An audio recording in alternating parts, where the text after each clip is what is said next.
Good morning students, और आपका बहुत बहुत स्वागत है आज की अपनी क्लास में।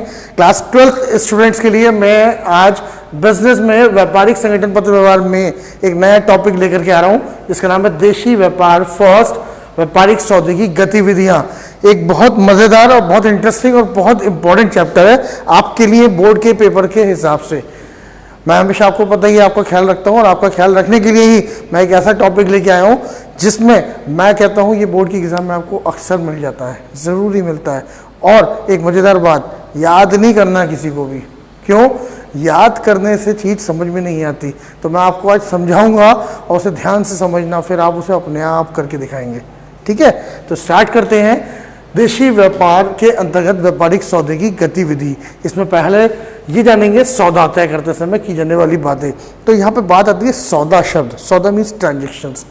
आप जानते ही हैं कोई भी व्यापार चाहे छोटा हो या बड़ा हो, उसमें बहुत सारे ट्रांजेक्शन्स, लेन देन होते रहते हैं। अब इन सौदों को व्यापारिक पुस्तकों में किस तरीके से एक क्रम रूप दिया गया है, आज हम लोग वो जानेंगे। जैसे मैं एक व्यापारी हूँ, कोई ग्राहक मेरे पास माल खरीदने आता है, तो मैं उसे कैसे बेचूंगा, तो उसका एक क्या क्रम होगा, मुझे क्या फॉलो करना है, सिर्फ उसी चीज़ को आज मैं आपसे डिस्कशन करूंगा। तो मैं आपसे पहले बता देता हूँ, अगर हम इसका क्रम याद रख सकते हैं तो that is best for us. क्यों? क्योंकि अगर हमने किसी को माल बेचा ही नहीं और रुपया ले लिया तो कैसे सेल करेंगे भाई? तगादा मारने लगे हम उसको कि भाई पेमेंट दे दे, और माल पहुँचाया नहीं उसके पास, लड़ने को आ जाएगा, है ना।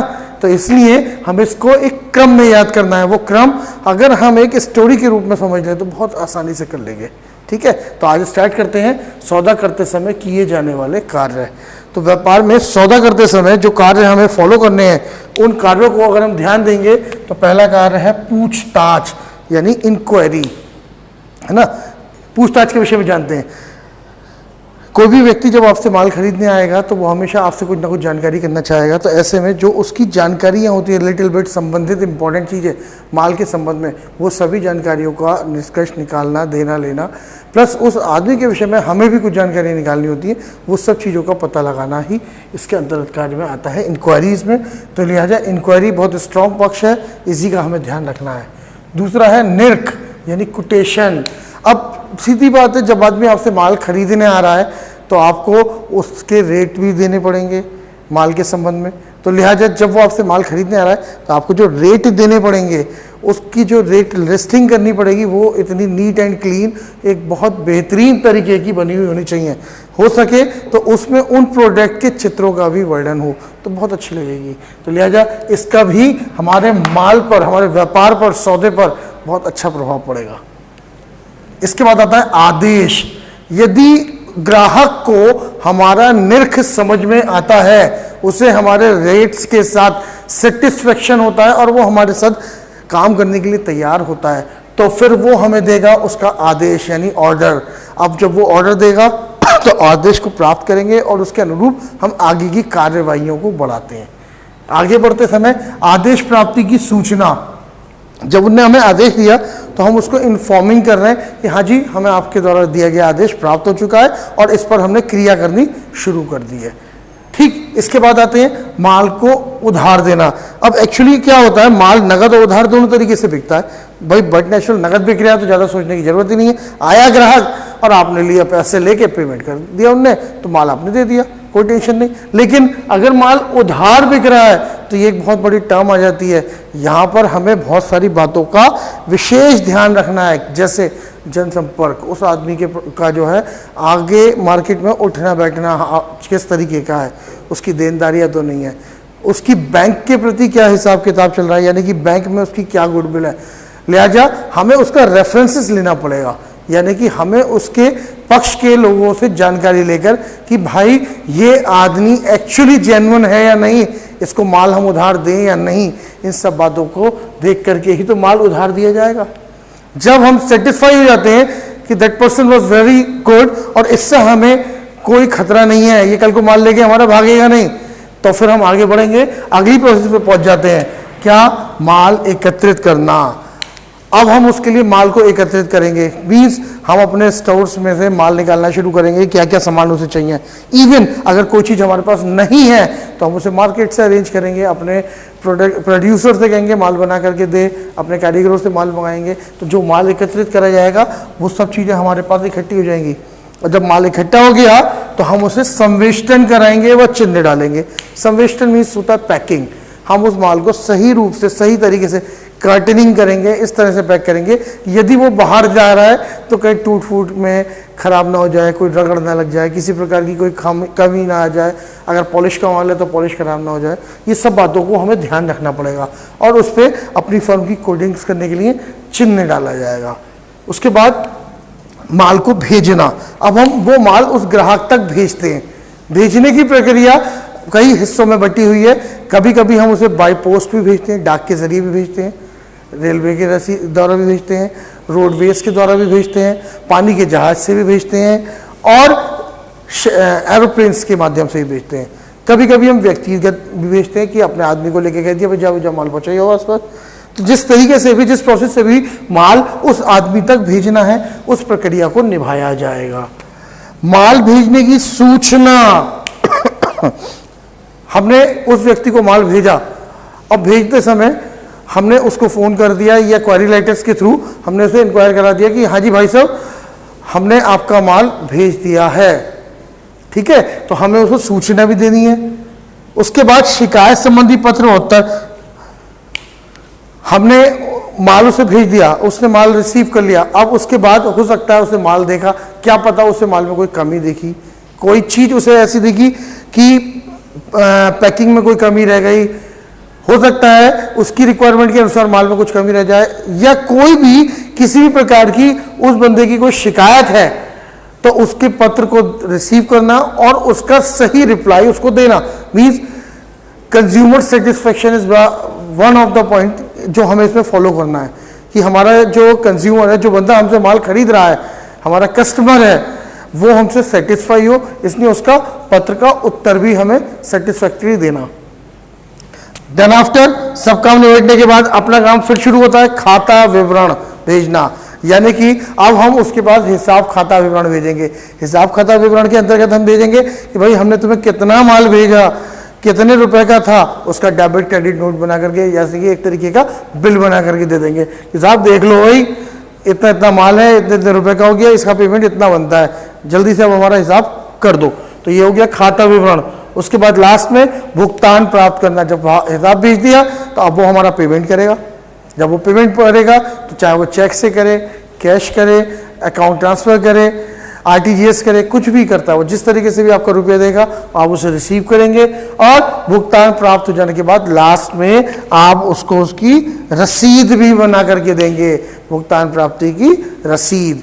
तो ये थी हमारे व्यापार में सौदे की गतिविधियां। इनमें मैं एक बार फिर से एक लाइन में ड्रॉ कर देता हूं, ध्यान से सुनते रहेंगे। पहला पूछताछ होती है, फिर निर्क, फिर आदेश आता है। आदेश के बाद आदेश प्राप्ति की हमने सूचना दे दी। सूचना के बाद माल को उधार देने के कंडीशन पर फॉलो करो, वही कि उधार दिया जाए या नहीं दिया जाए। उसके बाद माल को एकत्रित करते हैं, इकट्ठा करते हैं उसके लिए, फिर उसकी पैकिंग करते हैं, चिन्ह डालते हैं और माल को भेज देते हैं। भेजने के तरीके आपको बताए थे। उसके बाद माल भेजने की सूचना भी उसे दी कि हाँ सर हम आपको माल भेज रहे हैं। फिर उसके बाद यदि उसकी कोई किसी प्रकार की कोई क्वेरी शिकायत है तो उसको भी एनालाइज करेंगे। फिर सब बातें निपटने के बाद हम उसको खाता विवरण देंगे कि हाँ जी आपका इतना इतना हिसाब बन गया। देन आफ्टर वो हमारा पेमेंट करेगा। पेमेंट के बाद हम उसकी रसीद दे देंगे। और यहाँ पर ये पॉइंट खत्म।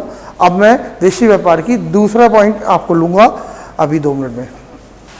तो स्टूडेंट अब मैं आगे बढ़ता हूँ। अब उसी को सेकेंड रे में स्टार्ट करता हूँ। देशी व्यापार द्वितीय में बिक्री साहित्य एवं बिक्री बढ़ाने के साधन। अब माल की बिक्री को किस तरीके से बढ़ाया जाए। अभी तक तो मैंने आपको सिखाया था कि व्यापार में माल की बिक्री के लिए सौदा करना पड़ता है, सौदा किस तरीके से किया जाता है, सौदा करने की क्या क्या विधि थी। अब मैं बात कर रहा हूँ कि माल की बिक्री को कैसे बढ़ाया जाए कि काम और बढ़िया रहे। तो बिक्री साहित्य को बढ़ाने के लिए बिक्री को बढ़ाने के लिए सबसे बड़ा रोल होता है बिक्री के साहित्य का, यानी लिटरेचर का। तो यहाँ पर हम जानेंगे बिक्री साहित्य क्या होता है। वे सभी चीजें जिनके माध्यम से बिक्री को प्रोत्साहन मिले वो सब बिक्री साहित्य के अंतर्गत आता है। तो देखेंगे बिक्री साहित्य कितने प्रकार के होते हैं। यहाँ पर 9 तरीके के मैं बिक्री साहित्य को विषय बताऊंगा। सबसे पहले है सूचना। सूचना यानी नोटिस, हमारे द्वारा माल के संबंध में हर प्रकार की जो भी कोई सूचना होगी वो सूचना स्पष्ट शब्दों में और सही रूप से लिख करके ग्राहकों तक पहुंचनी चाहिए। अगर ऐसा होगा तो उससे भी हमारी बिक्री पर प्रभाव पड़ता है। दूसरा आता है परिपत्र यानी कि सर्कुलर, समय समय पर दी जाने वाली अनेकों सूचनाएं, माल की स्कीम हो या माल की बिक्री के संबंध में या मौसमी विभाग के द्वारा जो व्यापार से संबंधित हो, वो सभी सूचनाएं हमें सर्कुलर लेटर के माध्यम से यानी परिपत्र के माध्यम से समय समय पर अपने ग्राहकों तक उसे पहुंचवा देना चाहिए। ये भी इसके अंतर्गत आता है। अगला आता है सूची पत्र, जिसे हम कहते हैं कैटलॉग। कैटलॉग आप लोग जानते हैं, जैसे आप होटल में गए खाना खाने के लिए तो वहां पर उसने कहा कि सब मेन्यू कार्ड लेके आइए, तो catalogue is just equal to menu card. Catalogue में जब हम वर्क करेंगे तो वहां हम देखेंगे कि हमारे द्वारा जो भी माल बनाया जाता है हम उसकी पूरी एक लिस्ट बना लेते हैं कि हमारे क्या क्या माल अवेलेबल है, और उस पर हो सके तो उनके चित्र भी अंकित होने चाहिए, कौन कौन से प्रोजेक्ट हैं उनके चित्र भी, तो उससे भी कैटलॉग पर बड़ा अच्छा प्रभाव पड़ता है। साथ ही साथ मूल्य सूची, प्राइस लिस्ट, हमारे को वस्तु की मूल्य सूची just like same again menu card की तरह मूल्य सूची भी बनानी चाहिए। प्राइस लिस्ट, जो जो वस्तुएं हम दिखा रहे हैं बेच रहे हैं उनके क्या क्या मूल्य हैं, उनके प्राइस लिस्ट के थ्रू हमें बता देना चाहिए। जरूरी नहीं है कि माल को हम उनके लिस्ट प्राइस पर यानी प्राइस लिस्ट पर ही बेचें, ठीक है। इसके साथ आगे बढ़ते हैं, बाजार भाव सूची यानी कि प्राइस करंट, आज बाजार में क्या भाव है उसकी भी सूची से लिस्टों से हम अपने ग्राहकों को जानकारी देते रहें, तो ये भी बहुत ज़रूरी है। जैसे सोने का व्यापार करने वाले लोग रोजाना का सोने का भाव लेते हैं, उसकी प्राइस लिस्ट निकलवाते हैं और उन्हें करंट प्राइस यानी बाजार भाव के अनुरूप ही डील करते हैं, है ना। विशेष बिक्री प्रस्ताव यानी कि फर्म ऑफर्स, समय समय पर फर्म माल को बेचने या खरीदने के संबंध में ऑफर्स लॉन्च करती है। उन बिक्री प्रस्तावों को ग्राहकों तक सही तरीके से सही डायरेक्शन के जरिए उन तक पहुंचाना भी बिक्री साहित्य का एक मुख्य रोल है। लिहाजा विशेष बिक्री प्रस्ताव इस तरीके से बनने चाहिए कि उन्हें देखकर ग्राहक सही प्रकार से समझ पाए और उसे वस्तु को खरीदने में आसानी रहे। फिर आता है पूर्ति प्रस्ताव यानी टेंडर, किस किस चीज के लिए क्या क्या माल खरीदना है बेचना है उसकी रेटिंग करना और उनकी रिक्वायरमेंट को एनालाइज करना पूर्ति प्रस्ताव के अंतर्गत आता है। ठीक, अनुमान यानी एस्टिमेट, होने वाले भाव का वस्तु के संबंध में कि भाव बढ़ना है या घटना है उसका सही रूप का पता लगाना और उसकी जानकारियों को ढूंढना अनुमान के अंतर्गत आता है। एस्टिमेशन किया जाता है, ठीक है, कि आगे आने वाले समय में हमारी वस्तुओं के भाव बढ़ रहे हैं या घट रहे हैं। बढ़ने के चांसेस हैं तो हम पहले से स्टॉक करके रख लें, और घट रहे हैं तो हम पहले उसे काट लें, स्टॉक को खत्म कर लें। तो ये चीज इस पर डिपेंड करती है। लास्ट वन आता है निर्ख यानी कोटेशन। समय समय पर आपको पता ही है सरकार भी वस्तुओं के लिए रिक्वायरमेंट करती है। अगर सरकार ने सपोज कीजिए आपके प्रोडक्ट की मांग करी है तो वो डेफिनेटली आपके पास नहीं आएंगी, वो 10 लोगों से उसकी जानकारी लेंगी। तो ऐसे में जो भी ऑर्डर देने वाली संस्था होगी, चाहे वो गैर सरकारी हो या सरकारी, उसको हमें माल के संबंध में एक निर्ख यानी कोटेशन बना के देना पड़ता है। वो कोटेशन माल की बिक्री में बहुत बड़ा सहयोग करता है। जितनी नीट एंड क्लीन प्लस अच्छी और साफ सुथरी बढ़िया कोटेशन हमारी बनी हुई होगी उतना ही ज़्यादा उसका रिस्पॉन्स भी हमें अच्छा मिलता है। तो ये थे हमारे बिक्री साहित्य के प्रकार जिस पर हम लोगों ने अपना ध्यान आकर्षित किया। ठीक है, ये पॉइंट आपको समझ में आ गया होगा। अब मैं आपको नेक्स्ट पॉइंट शो करूंगा। तो स्टूडेंट्स, हमने अभी सीखा था बिक्री साहित्य को, है ना। अब हम लोग उसी से आगे बढ़ते हुए देख रहे हैं बिक्री बढ़ाने के साधन। तो आज इस चीज पे ध्यान देंगे, बिक्री बढ़ाने के लिए किन किन चीजों पर अगर हम फोकस करें तो हमारी बिक्री बढ़ सकती है। ठीक है, तो नंबर 1 विज्ञापन। आज के युग का सबसे बड़ा और सबसे इंपॉर्टेंट, सबसे अहम साधन विज्ञापन है। विज्ञापन ही एकमात्र ऐसा साधन है जिसकी वजह से आज हर चीज बिक रही है। आप देखो, हमारा देश नदी प्रधान कहलाता है, सबसे ज़्यादा नदियां हमारे देश में बह रही हैं, और सब नदियों के बावजूद सबसे ज़्यादा जल स्तर हमारे यहाँ है, पानी भी हमारे यहाँ खूब है, उसके बावजूद भी हमारे यहाँ पानी बिक रहा है। क्यों? बोले ये एक्वा वाटर है, ये बिस्लरी है, ये एक्वाफिना है ना, ये डिस्टिल्ड है। तो क्या करके आदमी 20 रुपए की बोतल खरीदता है और आराम से पीता है। कोल्ड ड्रिंक की बोतल 2 रुपए की कोल्ड ड्रिंक का खर्चा नहीं आएगा, और वो पूरी बोतल हम लोग खरीदते हैं। क्यों? बोले थंडरबर्ड, अक्षय कुमार, सलमान खान ये पीते हैं, हम देखते हैं ना। हमने क्या देखा, बोले अक्षय कुमार ने कोल्ड ड्रिंक पी और ऊपर से नीचे छलांग लगा दी और उसे कुछ नहीं हुआ। सलमान खान, ऋतिक रोशन ने लिया कार पूरी की पूरी पहाड़ पे से कूदा दी कोल्ड ड्रिंक पीने के बाद। और हम लोग उन एड्स को अपने दिमाग में ऐसे बसा लेते हैं कि शायद इससे बढ़िया कोई चीज़ है ही नहीं, और उन एड्स के थ्रू हम लोग उससे अटैच हो जाते हैं। फिर क्या होता है, वही कोल्ड ड्रिंक जो 2 रुपए की 3 रुपए की घर पे भी बना सकते हो, हम जाते हैं बाजार में 12 रुपए 15 रुपए खर्च करते हैं और बड़ी शान के साथ पीते हैं। क्या स्वैग बोलते हैं ना, स्वाद में स्वैग है ना, ऐसा कुछ बोलते हैं, और पी लेते हैं। नतीजा, हमने उस विज्ञापन की बदौलत वो पैसा बर्बाद कर दिया अपना, और खर्च करते हैं, बेवकूफ़ बन के भी आते हैं, और हम खर्चा भी करते हैं, मजा भी जाता है ना। तो यही चीज़ यहाँ आती है, विज्ञापन। तो एक बाहर का व्यक्ति जब इस चीज़ से फ़ायदा उठा सकता है तो हम भी क्यों ना देखें। तो देखिए विज्ञापन का क्या महत्व है। अगर हमें अपनी बिक्री को बढ़ाना है तो हमें विज्ञापन के स्तरों को सुधारना पड़ेगा। अब विज्ञापन कितने तरीके से होता है जरा ध्यान दें।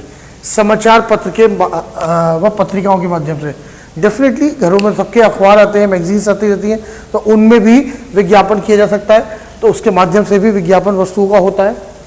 पोस्टर्स द्वारा विज्ञापन, सड़कों पर जाते समय जगह जगह पोस्टर्स लगे हुए देखे होते हैं, है ना, तो उनके माध्यम से भी हम ये विज्ञापन देख सकते हैं। विज्ञापन बोर्ड्स आपने देखा होगा, बड़े बड़े ऑन हाईवे रोड्स पर ग्लोसन्स बड़े बड़े बोर्ड लगे हुए होते हैं, है ना, किसी भी ब्रांडेड शोरूम का, किसी भी शोरूम का, दुकान का, वो सब विज्ञापन बोर्ड है। सैंडविच मैन बोर्ड, शायद ये आप लोगों का सुना हुआ नहीं हो, लेकिन मैं बता दूं, सैंडविच मैन बोर्ड वो होते हैं जो बड़े बड़े लोग कपड़े पहन के क्लाउन की तरह से रोड पर घूमते हैं, है ना। आपने वोडाफोन, एयरटेल, हच इनके एड देखे होंगे, तो वो सड़कों पे क्लाउन्स कपड़े पहने हुए घूमेगा और घूमते समय लोगों को पेपर वगैरह डिस्ट्रीब्यूट कर देगा कि हमारी फॉर्म का कार्ड ये है। तो क्या होता है, उस क्लाउन का गेटअप देख करके, उसके स्टाइल को देख करके लोग उसकी तरफ आकर्षित होते हैं और उसके पास जाके फटाफट कहते हैं लो लो, है ना। इसी तरीके से बिजली द्वारा सजावट, आपने देखा होगा जिन दुकानों पर लाइटों की व्यवस्था बढ़िया नहीं होती उनमें ग्राहक भी बड़ी मुश्किल से आता है। ये बात आप नोटिस करना, साड़ी के शोरूम में खराब से खराब साड़ी, सड़ी से सड़ी औरत को जब वो बेच रहा होगा दुकानदार, तो ये कहेगा मैडम बहुत अच्छी लगेगी आपके ऊपर देख करके, आप बहुत खूबसूरत लगोगी इसमें। क्यों कहता है? क्योंकि वो साड़ी जो है ना रोशनी में चमक मार रही है, उसका कलर शाइन कर रहा है। तो ऐसे में उस लाइट की डेकोरेशन शोरूम की वैल्यू बढ़ा रही है। स्लाइड तथा फिल्म द्वारा विज्ञापन, आपने देखा होगा स्लाइड होती है। स्लाइड क्या होती है मैं आपको बताता हूं। टीवी पर ऐड देखते हैं, बीच बीच में विज्ञापन आते हैं, वो कहलाती हैं आर्ट फिल्म्स, लेकिन नीचे की तरफ एक पट्टी आती है, दैट इज कॉल्ड स्लाइड। तो स्लाइड विज्ञापन भी इसी में आते हैं। इसके अलावा पिक्चर हॉल्स में भी हम लोग ये विज्ञापन देखते हैं। शायद आप भूल गए, मैं याद दिला देता हूं, वो वाला ऐड जो हम पिक्चर देखने आते हैं तो सबसे पहले मिलता है मसाला खाने से कैंसर होता है। क्या नाम था उस आदमी का, नाम मैं भूल गया, सॉरी, जो भी नाम था, फिलहाल आपको याद होगा। पिक्चर, मैं तो पिक्चर देखने जाता नहीं ना, तो मैंने कहा आप लोगों से पूछ लूं। तो ध्यान रखो, वो पिक्चर देखते समय कि उसका मुंह गला हुआ है, मुंह खराब हो गया है, तंबाकू खाने से ऐसा हो गया है, तो वो हमें एडवर्टीजमेंट जो है डराता भी है, बताता भी है कि छूना मत तंबाकू के पैकेट को, है ना। तो वो चीज़, तो वो कहलाती है फिल्म द्वारा विज्ञापन या स्लाइड के माध्यम से। बस व ट्रेन द्वारा विज्ञापन, आपने देखा होगा बसों में, ट्रेन में स्टिकर्स चिपके हुए होते हैं और उन पे लिखा हुआ होता है, वो विज्ञापन उन्हीं के माध्यम से होते हैं। इसके अलावा कभी कभी स्पेशल ट्रेनें भी लॉन्च की जाती हैं जिसमें कोई ना कोई प्रोडक्ट, किसी भी ना किसी चीज़ को पूरी तरह से दिखाया जाता है। जैसे आपको ध्यान होगा, अभी थोड़े टाइम पहले सरकार ने विज्ञान मेले की ट्रेन निकाली थी, उसमें सरकार के द्वारा किए गए नए नए इन्वेंशन, वैज्ञानिकों द्वारा किए गए, उनको उसमें दिखाया गया था और वो शहर से शहर घूम रही थी। कुछ समय पहले राम मंदिर का भी रूप लिया था, उसकी भी ट्रेनें चली थी, है ना। तो इसी तरीके से आगे बढ़ते हैं। रेडियो व टेलीविज़न, सबसे ज़्यादा प्रचलित चीज़ है रेडियो और टेलीविज़न। आज की डेट में हर घर में टेलीविज़न है, रेडियो चाहे एक बार को कम हो चुका है, लेकिन इनके ज़रिए भी, इनके माध्यम से भी विज्ञापन किया जाता है। तो ये भी विज्ञापन का एक बहुत बढ़िया साधन है। आप देखते ही हो, टीवी पर प्रोग्राम देखना शुरू करोगे, जो भी नाटक सबसे ज़्यादा अच्छा चल रहा होगा उसके बीच में हर 5 मिनट बाद एक विज्ञापन ऐड जरूर आ जाएंगे। आकाश लेखन, आकाश लेखन एक बहुत पुरानी पद्धति है जो पहले कभी चलती थी। आज की डेट में उसे हर एक आदमी एफर्ट नहीं कर पाता, क्योंकि इसमें बहुत अधिक खर्चा होता है। इसके लिए हेलीकॉप्टर से कलर्स के थ्रू या हवाई जहाज के द्वारा कलर्स के माध्यम से विज्ञापन बोर्ड्स तैयार किए जाते थे। उड़ते जहाज के धुएं से ये विज्ञापन तैयार किए जाते थे। इसके अलावा आपने कभी सुना होगा कि अखबार की हेलीकॉप्टर से जाते समय पैम्पलेट्स उछाल दिए जाते थे, जो घर घर में अपने आप ऑटोमेटिकली उड़ के पहुंच जाया करते थे। तो ये विधि चूंकि बहुत अधिक महंगी होने के कारण इसको चलन में नहीं ला पाए, इसलिए ये विधि इस समय नहीं है चलन में। डाक तार माध्यम से विज्ञापन, डाक तार माध्यम से विज्ञापन का सबसे बड़ा एग्जाम्पल है, पोलियो का एग्जाम्पल है ना। परिवार नियोजन, हमारे दो मेरे, हम दो हमारे दो, क्या देखा आपने, पोस्ट कार्ड जो होते हैं उसके ऊपर पोलियो का इसका विज्ञापन छपा हुआ होता है, लिफाफों पर डाक विभाग द्वारा भी छापा गया है। तो ये भी विज्ञापन का एकमात्र साधन है। तो विज्ञापन के जरिए बिक्री को बढ़ाया जा सकता है। ये हमारा पहला पॉइंट क्लियर हुआ। दूसरा आता है मेले के द्वारा, मेले यानी फेयर्स, है ना। एडवर्टीजमेंट के बाद आता है फेयर्स यानी मेले। मेलों में हाट के व्यापारी दुकानें लगा लेते हैं। आपका जो प्रोडक्ट होगा आपको उसके लिए एक स्टॉल मिल जाता है, दुकान मिल जाती है, और उसमें जा करके आप उस एग्जीबिशन में अपने प्रोडक्ट को डिस्प्ले करके लोगों को दिखा सकते हैं, लोग वहाँ खरीद भी सकते हैं। ठीक है। प्रदर्शनी, डेफिनेटली मेले के साथ साथ एग्जीबिशन जुड़ती हैं। एग्जीबिशन बड़े बड़े फेयर्स की तरह से होती हैं। दिल्ली में लगता है ट्रेड फेयर, बहुत बड़े लेवल पर होता है वो फेयर। तो उन फेयर्स में आप अपने प्रोडक्ट को जाके एक एग्जीबिशन को एग्जीक्यूटिव मार्केट की तरह से आप उसे शो कर सकते हैं और दिखा सकते हैं। तो ये भी विज्ञापन में प्रदर्शनी काम करती है। विशेष गाड़ियां, स्पेशल ट्रेन, मैंने अभी बताया था ट्रेनों के माध्यम से, जब बता रहा था कि विशेष गाड़ियों के माध्यम से भी विज्ञापन आसानी से किया जा सकता है। एक ही प्रोडक्ट को लॉन्च करती हुई गाड़ियों के जरिए उन प्रोडक्ट को एनालाइज किया जाता है। घटे मूल्य पर बिक्री यानी कि रिड्यूशन सेल। रिड्यूशन सेल आपने देखा होगा अक्सर कपड़े के व्यापारी करते हैं। सीजन ऑफ आते ही अपने कपड़े का मूल्य घटा करके दिखा देते हैं, 30% less, 40%, 50% less, 50 plus 50% less, 50 plus 60% less. अब ये 50 प्लस 60% लेस मैं अभी नहीं बताऊंगा, बाद में बताऊंगा। ये भी एक अजीब तरीके का बेवकूफ़ बनाने का धंधा है। 50 प्लस 60 तो 110% हो गया। इसका मतलब कपड़े के साथ साथ वो 10 रुपये भी आपको देगा नहीं। ये मैं आपको न्यूमेरिकल के टॉपिक में जब लूँगा तब बताऊँगा। तो फिलहाल घटे मूल्य पर बिक्री के संबंध में ये भी एक बिक्री बढ़ाने का बहुत मज़ेदार और बहुत बढ़िया साधन है। ग्राहकों को आकर्षित कर लेता है और लोग वहाँ कहते हैं भाई उस दुकान पे सेल चल रही है, डिस्काउंट पे माल है, चले जाओ। नमूनों का निर्मूल्य वितरण, फ्री डिस्ट्रीब्यूशन ऑफ सैंपल। दुकानदार कभी कभी अपने माल का फ्री डिस्ट्रीब्यूशन करते हैं। आपने देखा होगा कि पिछले दिनों अखबार के साथ में सर्फ के पैकेट, साबुन की टिक्की, ऐसी चीज़ें सब फ्री मिली थी। अक्सर देखा होगा कि टमाटो सॉस के जो सैशे होता है वो फ्री सैंपल्स के रूप में लगा के दे दिया जाता है। घर पे सर्फ एक्सेल वाली आई और आकर के बोली ये फ्री सैंपल्स मिल रहे हैं, हमारा सर्वे करा, लिख के लेके गई, वो सैंपल फ्री में दे के चले गए। तो वो कहलाता है फ्री सैंपल्स। क्यों? अब लोगों को जब हमने प्रोडक्ट दिया फ्री में तो लोगों ने उसे यूज़ करा, उन्हें उसकी क्वालिटी नज़र आई, अच्छाई नज़र आई, और उन्होंने लेकर के उस सैंपल को देख करके आगे से मार्केट में खरीदना शुरू कर दिया। तो ये भी बिक्री बढ़ाने में बहुत सहयोगी रहता है। उपहार व उपहार कूपन, गिफ्ट और गिफ्ट कूपन्स, समय समय पर हम लोगों के सामने स्कीम्स लॉन्च करते रहें कि इस प्रोडक्ट को खरीदने पर इसके साथ में एक कूपन मिलेगा जिसमें हम लकी ड्रॉ करेंगे या किसी भी तरीके का ऐसी लॉन्चिंग देते रहते हैं, तो इससे भी बिक्री को बढ़ाया जा सकता है। समय समय पर दिवाली धमाका, होली धमाका, हर त्यौहार पर आप फेस्टिवल धमाका बना सकते हैं और इससे आप लाभ ले सकते हैं। ये भी बिक्री बढ़ाने में बहुत अधिक सहायक होता है। अगला आता है ट्रेड एजेंट्स यानी व्यापारिक प्रतिनिधि। अकेले हाथ से तो हम माल बेचते ही हैं, लेकिन साथ साथ हम अपने प्रतिनिधियों के माध्यम से भी माल बेच सकते हैं, क्योंकि अकेले हाथ से जितना माल बेचना है लिमिटेड है, लेकिन वही माल हम अपने एजेंट्स को लगाकर उनके माध्यम से भी बेच सकते हैं, वो भी इसमें सहायक होता है। नेक्स्ट आता है करस्पॉन्डेंस यानी कि पत्र व्यवहार। अगर हमारा ऑफिशियल करस्पॉन्डेंस यानी पत्र व्यवहार विभाग बिल्कुल परफेक्ट है, तो हम ग्राहकों को अपनी तरफ आकर्षित कर सकते हैं। क्यों? जैसे किसी ग्राहक से आपके पास माल नहीं आ रहा है, एक लंबा समय बीत चुका है, वो ऑर्डर नहीं देता आपको, तो आपने क्या करना है, केवल उसे लेटर के जरिए याद दिलाना है। आपने उसे लेटर लिखा है, याद दिलाया, हो सकता है उसे आपकी कोई परेशानी है, तो वो आपसे कोई प्रॉब्लम क्रिएट हो रही है, तो वो उसका आपसे डिस्कशन करेगा और आप उसका निराकरण कर देंगे, समाधान करेंगे, तो उसके बाद आपके बीच व्यवहार चालू हो जाएगा। लिहाजा ऑफिशियल करस्पॉन्डेंस यानी पत्र व्यवहार का भी बहुत बड़ा प्रभाव पड़ता है। नेक्स्ट और most important thing, sale at instalment, किस्तों द्वारा बिक्री। आज की डेट का सेल प्रमोशन का सबसे बेस्ट तरीका होता है सेल का। क्यों? पुराने ज़माने में लोग बहुत साइकिलें खरीदते थे, वो भी सेकेंड हैंड। बोले कितने की? भाई मैंने दूसरे आदमी से ले ली, 300 रुपये की पुरानी साइकिल ले ली, 500 रुपये की पुरानी साइकिल ले ली। आप ये काम किया करते थे, लेकिन आज स्थिति क्या है?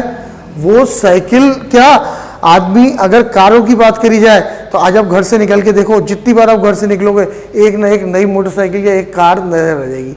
आज हर घर में एक मोटरसाइकिल है, हर एक घर छोड़ के दूसरे घर में कार है। रीजन?